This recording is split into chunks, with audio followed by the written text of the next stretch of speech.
Mega cap tech, what supports that 5,400? What supports it for you? Is it mega cap tech, the Nvidias of this world? Is it elsewhere? Well, it's basically you're assuming that multiples stay elevated, right?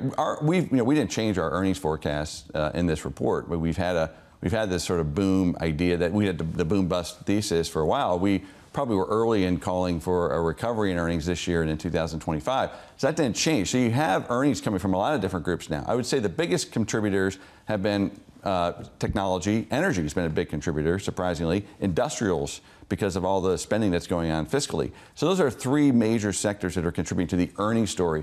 But ultimately, the 5,400 is being supported by policy, right? By very loose fiscal and monetary policy. Now, you may say, well, monetary policy is tight. Not really. I mean, we have an incredible amount of liquidity coming in to pay for that fiscal. So to me, the risk in the story for the next 6 to 12 months is, do the markets start to balk at this unsustainable fiscal policy and the way that they're funding it? And we wrote about this, in detail. We have these liquidity provisions in place now. The reverse repo, which everybody knows about. The Treasury General Account can be drained if necessary to pay for fiscal stimulus in the budget if they need to. And the Fed has already said they're going to start tapering QT.